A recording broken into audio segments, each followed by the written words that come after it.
जी बिस्मिल्लाहिर्रहमानिर्रहीम। ये हमने बेटा स्टार्ट करना है यूनिट नंबर 1, जो कि आपको पता है फिजिक्स में फिजिकल क्वांटिटीज एंड मेजरमेंट्स। हमने बात शुरू कर दी थी, इस माइक का प्रॉब्लम था, मैं दोबारा से रिपीट कर देता हूँ कि फिजिक्स में जब आप मेजरमेंट्स की बात करते हैं तो उसमें सबसे पहला पॉइंट आता है ऑब्जर्वेशन का। जो भी आप एक्सपेरिमेंट कर रहे हैं उस एक्सपेरिमेंटल ऑब्जर्वेशन, और एक्सपेरिमेंटल ऑब्जर्वेशन में यहाँ लिखा है दो तरह की होती है, एक क्वालिटेटिव होती है और एक क्वांटिटेटिव होती है। जो क्वालिटेटिव ऑब्जर्वेशन है उसको हम measure नहीं कर सकते, उसको हम सेंस कर सकते हैं अपनी 5 सेंसेस से। जो आपकी 5 सेंसेस हैं, साइट की है, स्मेल की है, टेस्ट की है, उसके जरिए आप एस्टिमेट कर सकते हैं अपनी क्वालिटेटिव ऑब्जर्वेशन।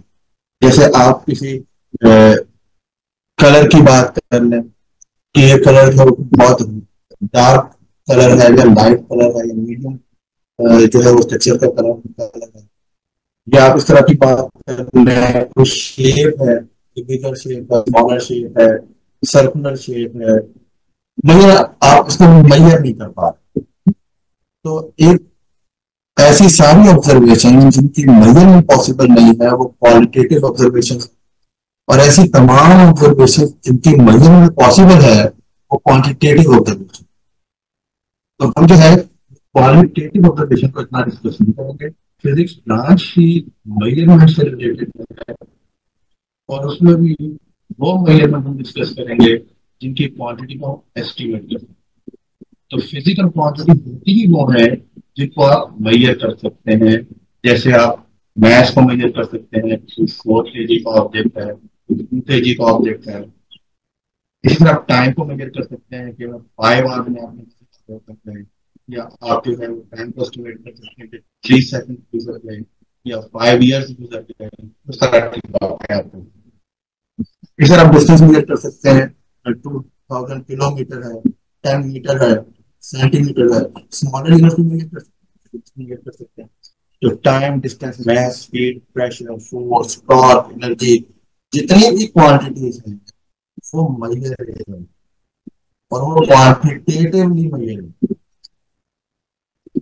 तो पॉइंट नंबर 1, एक्सपेरिमेंटल ऑब्जर्वेशन जो है वो क्या है? तो एक्सपेरिमेंटल ऑब्जर्वेशन क्वालिटेटिव होती है और क्वांटिटेटिव। हमारा कंसर्न क्वांटिटेटिव ऑब्जर्वेशन। फिर सबसे बेसिक बात जो है सर के अकॉर्डिंगली आपके सिलेबस में सबसे पहला पॉइंट है वो है एस्टिमेशन। कि आप किसी भी मेजरमेंट की सबसे पहले एस्टिमेटेड वैल्यू फाइंड कैसे करें। जो यहाँ पे डेफिनेशन लिखी हुई है उसकी डेफिनेशन मैंने पेश की है कि एन एस्टिमेशन जो है is a rough educated guess. Guess जो है वो रफ है, यानी एग्जैक्ट नहीं है, लेकिन इसके पीछे कुछ मेजरमेंट या कोई इंफॉर्मेशन आपको पहले से पता है। एक ऐसा guess of the value of physical quantity by using prior experience and sound physical, इसके बारे में आपको पहले से कुछ इंफॉर्मेशन है और उसकी कोई लॉजिक भी है। ऐसा गैस आपका एस्टिमेशन कहलाता है या एस्टिमेट कहलाता है। फॉर एग्जाम्पल हमने ये एग्जाम्पल कंसिडर की थी कि आपके पास कोई बिल्डिंग, उस बिल्डिंग के बहुत सारे फ्लोर आपको नजर आ रहे, से यहाँ पर मैंने 3-4 फ्लोर आपको, ये फ्लोर नजर आ, तो आप इन फ्लोर से इस बिल्डिंग की हाइट एस्टिमेट करो। कि आपने रफली ये अंदाजा लगा लिया कि एक फ्लोर जो है उसको 3 मीटर हाइट, 0.5 मीटर हाइट का या 3 मीटर हाइट, और बिल्डिंग के अंदर फ्लोर जो है वो 4 फ्लोर है। तो आपने हाइट का आइडिया लगा लिया कि आप इस 3 मीटर को 4 से मल्टीप्लाई कर देंगे तो ये 12 मीटर इसकी एस्टिमेटेड हाइट आ जाएगी। ये एस्टिमेशन हम कर रहे हैं लेंथ के लिए। तो लेंथ की एस्टिमेशन हमने की। अब लेंथ की एस्टिमेशन में 2 बातें हैं। एक तो लेंथ की एस्टिमेशन में क्या किया कि breaking bigger things into smaller. ये बिल्डिंग की हाइट एक बिगर थिंग थी जिसका एस्टिमेशन हमने स्मॉलर करके किया। या आप इस तरह से भी एस्टिमेट कर सकते हैं कि 3 मीटर इसकी हाइट नहीं है और मीटर का भी आइडिया नहीं। हम कहें कि एक जो पर्सन है उसकी एवरेज हाइट जो है वो हम 1 मीटर लेते हैं, और एक फ्लोर इतना बड़ा है जिसमें 3 पर्सन जो है वो एक दूसरे के ऊपर खड़े हों तो वो उसकी छत तक पहुंचते हैं। फिर हमने पर्सन की हाइट का आइडिया लिया कि बेसिक हमारे पास आइडिया जो है वो 1 मीटर का इस तरीके से है कि अप्रोक्सीमेटली इसके अंदर 3 फीट जो है वो, इस तरीके से हम बिगर थिंग्स और स्मॉलर थिंग्स में ब्रेक करके आइडिया ले सकते। कन्वर्सली अगर किसी स्मॉलर थिंग का आइडिया लेना है तो आप स्मॉलर को बिगर के साथ कैसे मिला सकते हैं कि सपोज आपको कोई शीट ऑफ पेपर दे, ये शीट ऑफ पेपर है, इसकी थिकनेस फाइंड कर। इस शीट ऑफ पेपर की थिकनेस फाइंड करने के लिए आपने अब बिगर की तरफ जाना है। यानी सपोज एक रिंग लेना पेपर का जिसके अंदर सपोज आपके पास 400 या 500 के करीब पेपर। अब 400 या 500 के करीब पेपर्स हैं और उसकी थिकनेस आपने देख ली, इन सब की कंबाइंड थिकनेस जो है वो आपके रूलर से आपने मेजर कर ली, से 2.5 सेंटीमीटर। तो अब आप 2.5 सेंटीमीटर को इस 500 से डिवाइड कर देंगे तो आपके पास एक single sheet of paper thickness का आइडिया हो जाएगा। It is just the estimation. तो ये एक न्यू कॉन्सेप्ट जो है वो इंट्रोड्यूस किया गया है, पहले इसको इस तरीके से इतना नहीं वो किया जाता था। तो आपने एक तो लेंथ की एस्टिमेशन की बात कर ली, दूसरी एस्टिमेशन हम करते हैं estimate areas and volumes from length. क्या आपने सपोज को सामान आप अपनी गाड़ी में रखना है, उसके ट्रंक को देखेंगे कि ये इसके अंदर आ सकता है या नहीं आ सकता। तो मैं अपने जो है सोफा सेट को दिखाऊंगा ट्रंक में रखनी है, आपको एक एजुकेटेड गेस पता है कि इसका साइज बहुत बड़ा है, ये इसके अंदर नहीं आ सकता, इसके लिए आपको ट्रक से करवाना पड़ेगा। इस तरह का बेसिक इंफॉर्मेशन आपको। आप इसका मजीद एग्जैक्ट आइडिया लेना चाहते हैं तो फिर आप इसको बिगर टू स्मॉलर डिवाइड करना शुरू कर दें। कि आपके पास एक रूम है उसमें आपने कोई चीजें रखनी है तो आप एक बॉक्स, स्मॉल बॉक्स ले लें और बॉक्सेस से हाइट का आइडिया और डेप्थ का आइडिया, और उसके अकॉर्डिंगली उसमें कितने बॉक्सेस आ सकते हैं उससे आप रूम की कैपेसिटी को एस्टिमेट। तो volume from length and volume and density और मैस, इस सब का आइडिया जो है एस्टिमेशन से किया जा सकता है। ये फर्स्ट आर्टिकल है, तो जस्ट आपने इसको रीडिंग करनी है और कोई भी इसके हवाले से आपको कोई क्वेश्चन हो तो वो आपने जो है मुझे रिलेट कर। तो थोड़ा सा इस और सी चीज आपको इतनी ज्यादा वो नहीं कर रही थी, इससे बात को थोड़ा सा इंटरेस्टिंग एग्जाम्पल की तरफ लेके जाओ।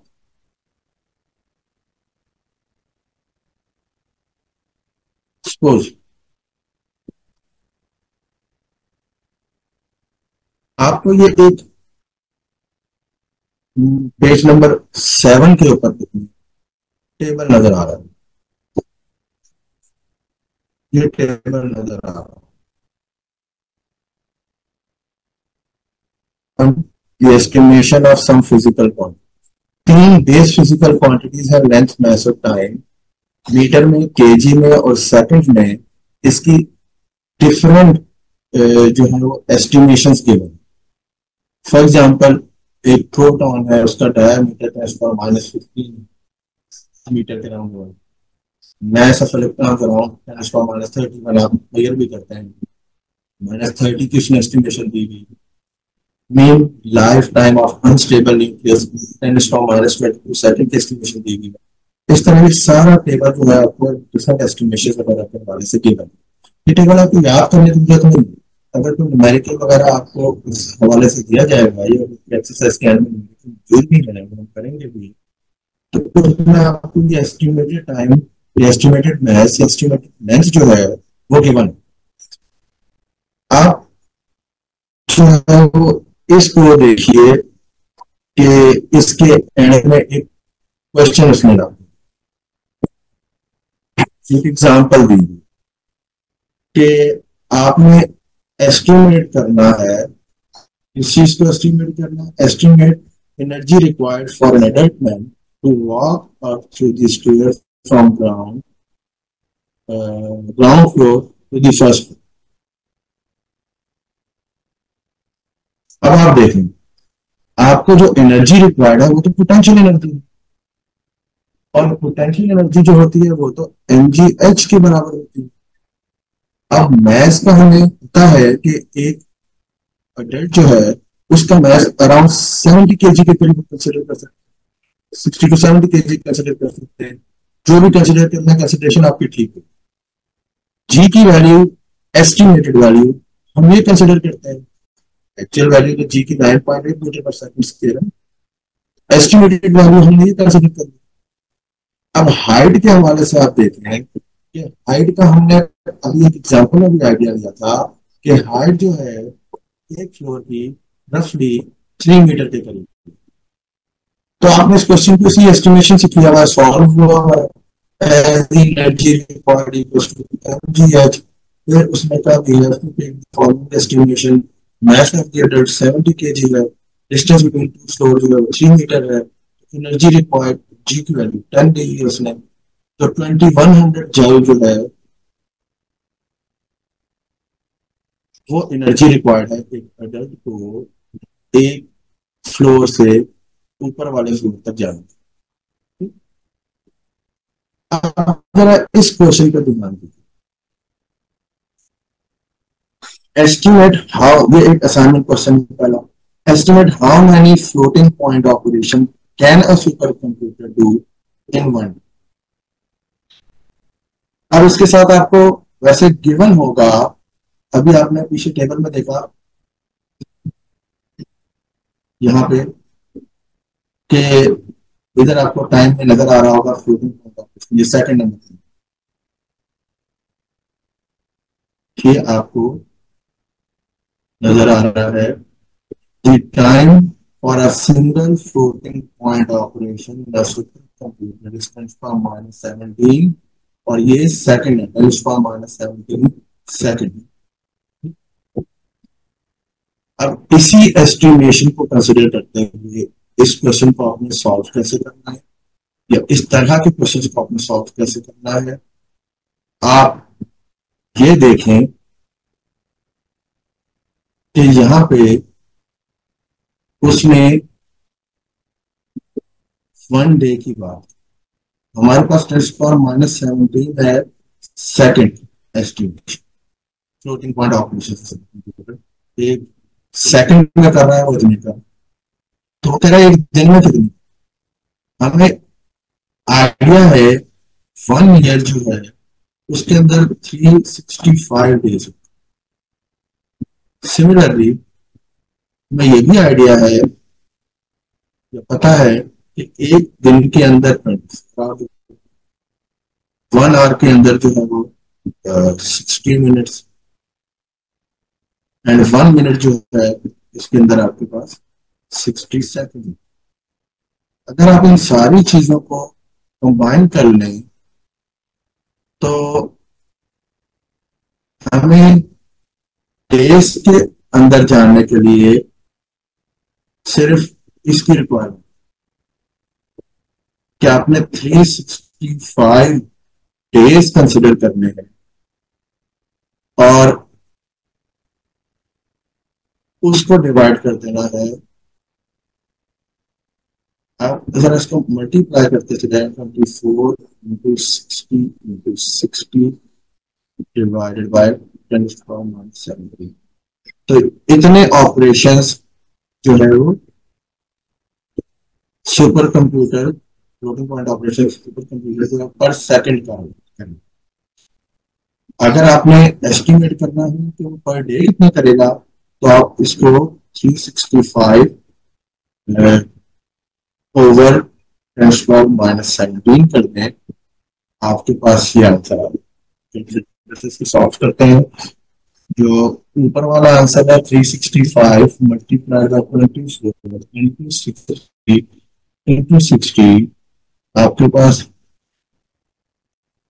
इसको डिवाइड कर दिया हमने 1 एक्सपोनेंट टेन स्क्वायर माइनस 17, तो हमारे पास ऑलमोस्ट जो है वो आंसर आ गया 3.1536 इंटू 10⁻²⁴। और अगर हम सिंपली 365 को डिवाइड कर दें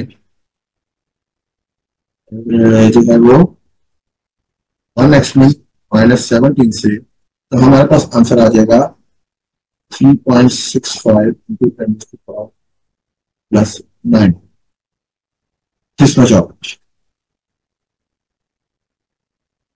ठीक है, तो इस तरह के एस्टिमेशन के लिए आपको वैल्यूज वगैरह गिवन होंगी और आप उसको सॉल्व कर सकते। अच्छा जी, अब जरा बात को थोड़ा सा मजीद आगे की तरफ बढ़ाते हैं। अब आपके पास जो है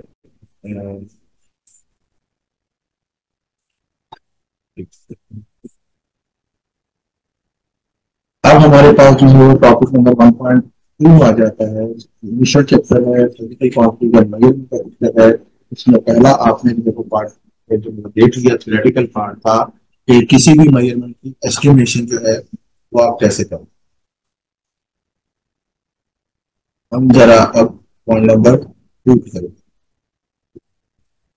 ये मैं रब कर रहा हूँ जो भी एनोटेट किया हुआ है, देख लीजिए, स्क्रीनशॉट लीजिए।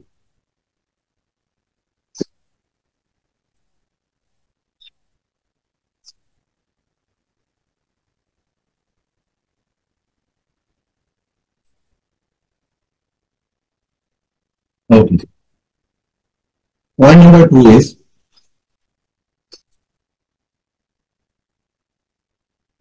derived units in terms of base units.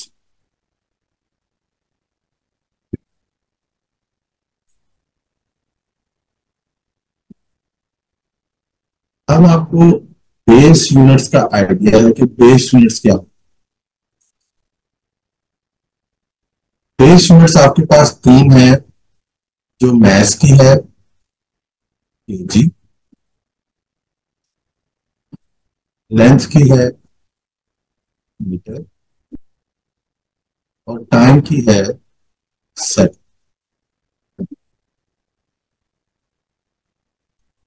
अच्छा, अब आप कंसीडर कर रहे हैं कि डिराइव्ड यूनिट्स को बेस यूनिट की टर्म में कैसे एक्सप्रेस करें। सबसे बेसिक जो है वो एग्जांपल ले लेते हैं कि फोर्स का आपको पता है फॉर्मूला एफ इक्वल्स टू, यानी अगर आप इसको वर्डिंग में लिख दें, force equals to mass into acceleration. अब एक्सेलरेशन आपको बाय डेफिनेशन पता है कि एक्सेलरेशन जो है उसको हम इस तरीके से लिख सकते हैं कि एक्सेलरेशन जो है वो वेलोसिटी ओवर टाइम होता है, चेंजिंग वेलोसिटी ओवर टाइम होता है। तो वेलोसिटी ओवर टाइम जो है मैंने एक्सेलरेशन की जगह में, अब वेलोसिटी का भी मुझे पता है कि वेलोसिटी जो होती है वो तो डिस्प्लेसमेंट ओवर टाइम होती है। एक टाइम जो है वो वेलोसिटी का नीचे आ गया और एक टाइम पहले से मौजूद है तो टाइम का स्केयर ऊपर आ गया।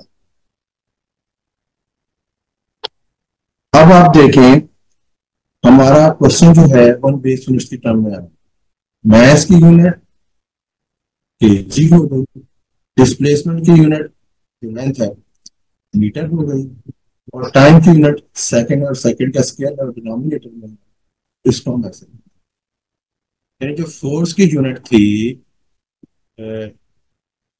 न्यूटन, अगर पूरा यूनिट को लिखते हैं तो इनिशियल वर्ड स्मॉल सिंबल, तो न्यूटन जो है वो केजी मीटर पर सेकंड स्क्वायर के इक्वल। इस तरह कोई भी यूनिट आपको गिवन हो, आप उसका फॉर्मूला लेके उसको उसकी बेस यूनिट्स के अंदर कैसे एक्सप्रेस कर सकते हैं, दिस इज टॉपिक नंबर 1 कि फॉर एग्जाम्पल आपने जो है इसको हम कोई और एग्जांपल ले लेते हैं, इसकी एग्जांपल ले लें, पावर की एग्जांपल। दूसरा कर लेते हैं पावर की एग्जांपल।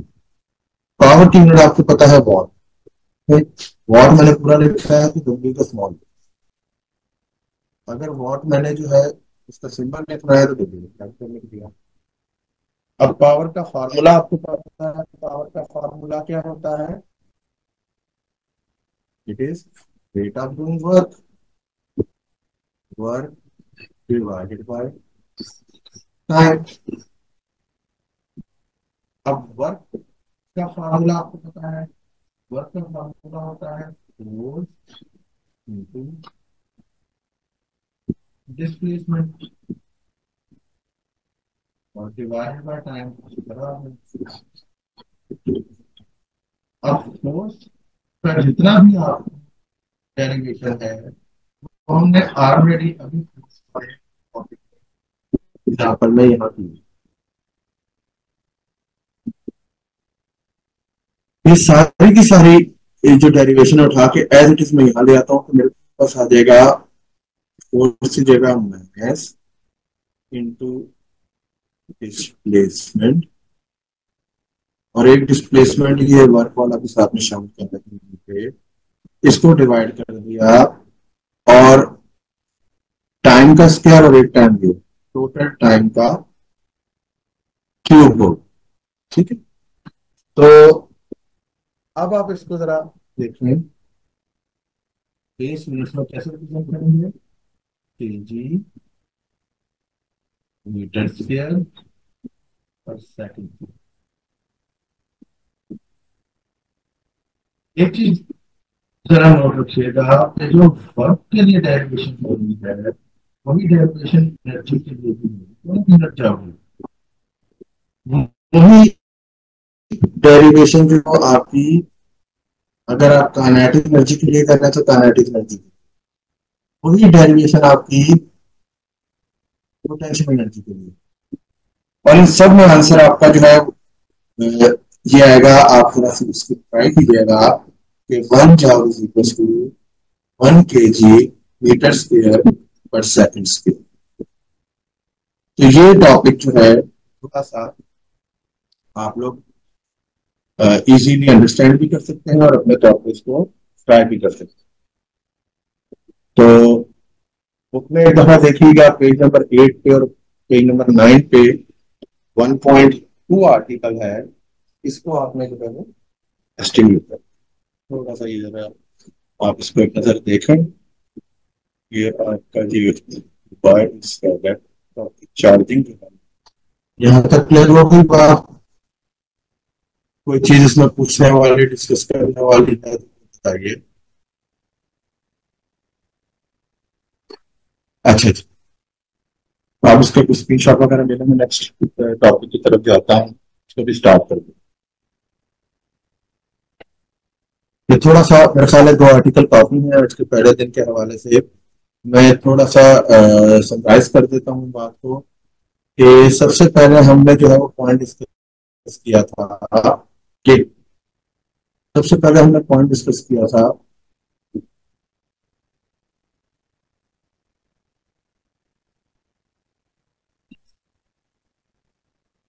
फिजिकल क्वांटिटीज के हवाले से कि एक्सपेरिमेंटल ऑब्जर्वेशन क्या होती है। एक्सपेरिमेंटल ऑब्जर्वेशन होती है, उसको हमने कहा था कि वो 2 तरह की होती है। एक एक्सपेरिमेंटल ऑब्जर्वेशन होती है क्वालिटेटिवली और एक होती है क्वांटिटेटिवली या क्वालिटेटिव या क्वांटिटेटिव। क्वालिटेटिव के अंदर हम क्या करते हैं, हम मेजरमेंट नहीं करते, जबकि क्वांटिटेटिव के अंदर हम ऑब्जेक्ट को या फिजिकल क्वांटिटी को मेजर भी कर सकते हैं। उसमें ये बात बता रहा हूँ फिर हमने आर्टिकल नंबर 1 स्टार्ट किया था कि एस्टिमेशन ऑफ फिजिकल क्वांटिटी क्या हो। एस्टिमेशन ऑफ फिजिकल क्वांटिटी में आपने ये देखा था कि एस्टिमेशन क्या चीज है।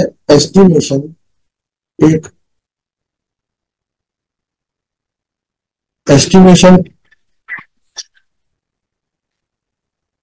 एक रफ एजुकेटेड गेस है किसी भी फिजिकल क्वांटिटी का, जो prior experience with sound physical reasoning के थ्रू हम करते हैं। और इसमें हमने 3 पॉइंट्स डिस्कस किए थे। एक पॉइंट हमने डिस्कस किया था कि breaking big things into smaller things, या फिर aggregating smaller things into bigger. For example, ये पैराग्राफ में पढ़ता हूं कि estimating length, remember that anything can be a ruler. अब बंदे को हमने रूलर बना के जो है वो बिल्डिंग की हाइट नहीं, 3 नंबर को ऊपर नीचे रखें तो 1 फ्लोर बनता है। 25 फ्लोर की भी बिल्डिंग है तो आप 25 को 3 से मल्टीप्लाई कर देंगे, आपको सिर्फ बिल्डिंग की हाइट जो है वो आ।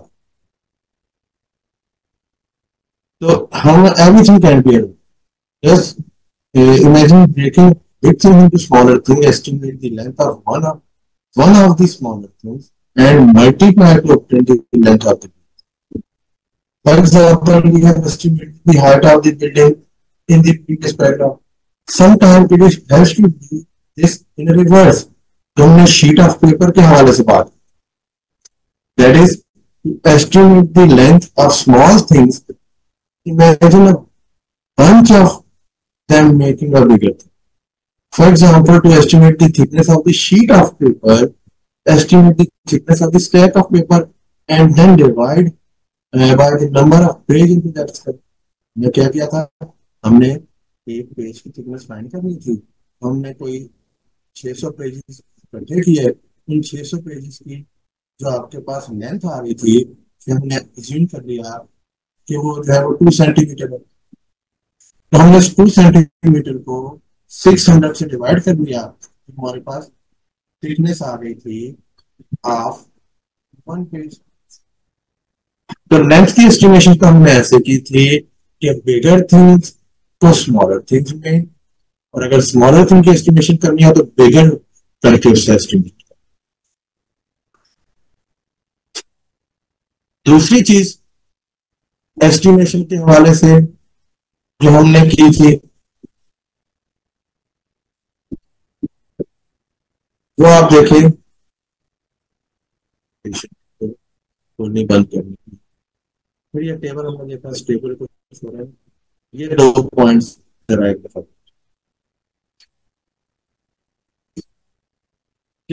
estimate areas and volumes from length and estimate mass from volume and density. In 2 points को जरा understand. When dealing with an area or a volume of the complex object, introduce the simple model of the object such as sphere or a box. Circular shape का तो sphere का idea ले लें, अगर कोई box है तो sphere बनाना था, बॉक्स का आइडिया ले लें। Then estimate the linear dimensions such as radius of the sphere or the length, width, and height of the box first, and then use to estimate to find out the volume or area from the standard geometry. The formula. If you happen to have an estimate of the object's area volume, you can also do the reverse. इस तरह आपने length के case में reverse किया था, इसमें reverse करके देख सकते हैं। सिमिलरली अगर आप मैथ की बात करें, लेंथ की नहीं, आप ये बात नहीं करना कि आपने कोई फंक्शन है उसके अंदर कितने ये बॉक्सेस आ सकते हैं, स्क्वायर्स आ सकते हैं, स्मॉल स्क्वायर एस्टिमेट करने के लिए इसके अंदर 6 स्क्वायर्स आ सकते हैं, तो इसकी लेंथ की वॉल्यूम है क्या है वो दिस मच हो सकता है। अब आप इस तरह से एस्टिमेट करें। When estimating the mass of the object, can help first to estimate its volume and then to estimate its mass from the from estimate of its average density. आपको डेंसिटी का फॉर्मूला याद होगा। Density किसके बराबर होती है? मास per unit. तो density का फॉर्मूला इसको करके density mass per unit volume, तो मास क्या होगा? Density into volume. For this it देखिए मतलब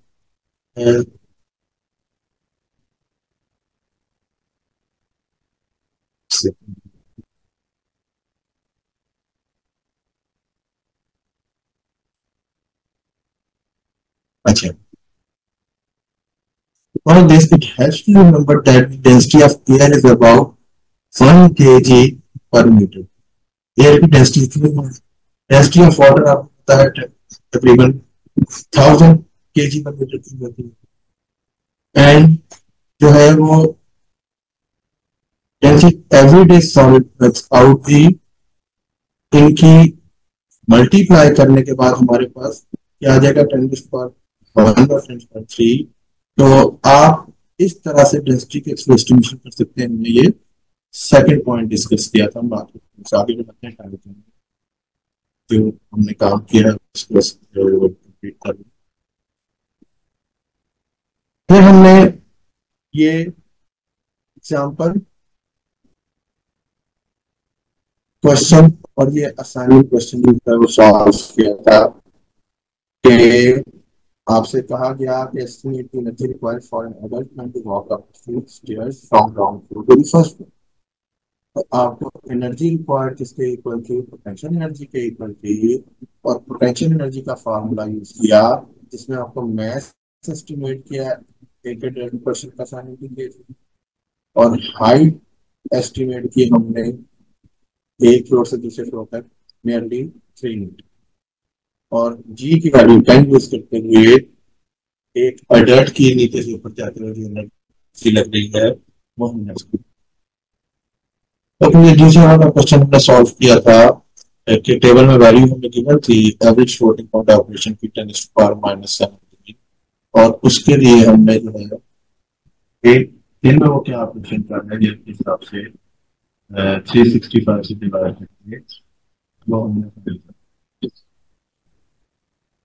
अभी हमने दूसरा जो पॉइंट डिस्कस किया था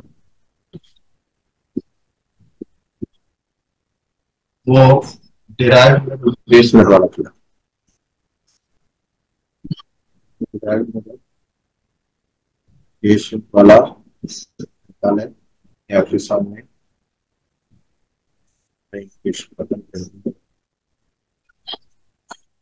डिराइव्ड मेथड बेस वाला। तो इसको आप थोड़ा सा एक दफा पढ़ लीजिएगा। इसमें कोई भी क्वेश्चन हो वो आप मुझे जो है वो पूछ लीजिए। ये बेटा क्वेश्चन में पूछिए।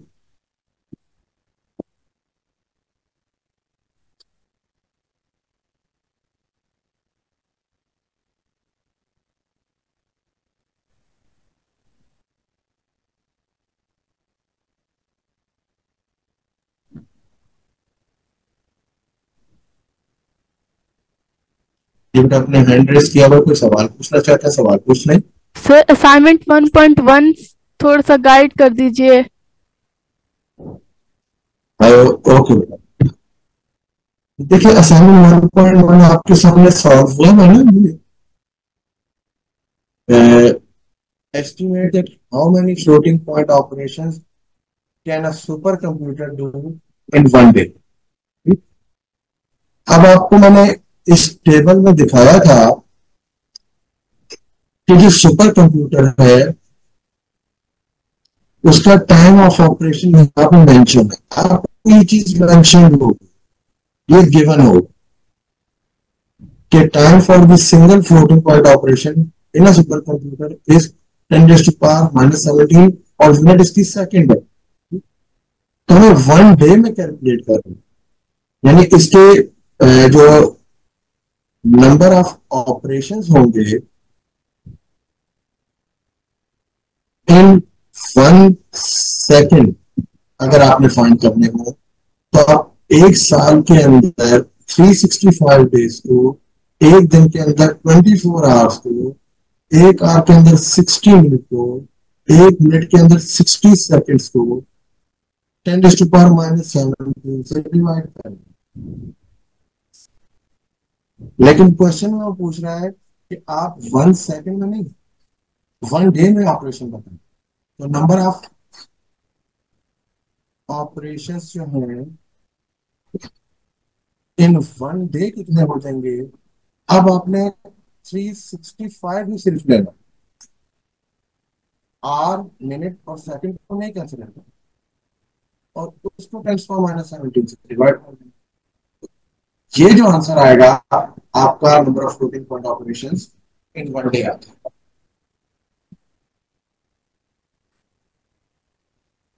ठीक है बेटा, चलो अब जो है बात को यहाँ पे खत्म करते हैं इंशाल्लाह। आपके दूसरे टीचर वेट कर रहे होंगे क्लास को जो है शुरू करें।